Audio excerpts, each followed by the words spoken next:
చిన్న వయసులో ఒక 5 ఏళ్ల వయసులో 6 ఏళ్ల వయసులో ఉన్నటువంటి పిల్లలకి ఫాదరే సూపర్ హీరో. వాళ్ళ ఫాదర్ సూపర్ మ్యాన్ అనుకుంటారు. ఏమైనా చేయగలడు మా నాన్న ప్రపంచంలో సాధించలేదంటే ఏం లేదనుకుంటారు.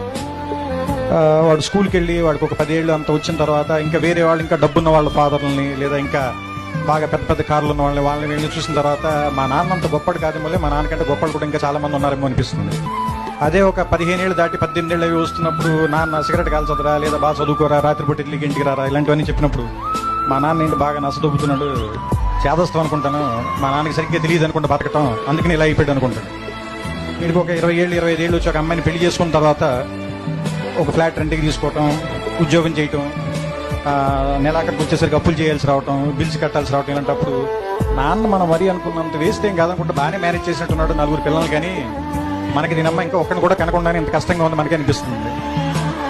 ఆ తర్వాత ఒక 35-40 దాటిన తర్వాత పిల్లలు కొంచెం పెద్దవాళ్ళు అవుతుంటే స్కూల్ ఫీజులు, రికమెండేషన్లు, ఆ తర్వాత వాళ్ళకి ఏదైనా ఒంట్లో బాగున్నప్పుడు రాత్రిపూట హాస్పిటల్కి పరిగెత్తటాలు, ఏదైనా ఒక కష్టం వస్తే డబ్బుల కోసం ఎత్తుక్కోవటాలు. ఇలాంటప్పుడు నాన్న గుర్తుంచి కళ్ళలో నీళ్ళు వస్తాయి, ఈ బాబు ఇన్ని కష్టాలు పడి మన అందరినీ పిలిచి ఇక్కడ దాకా తీసుకొచ్చాడని.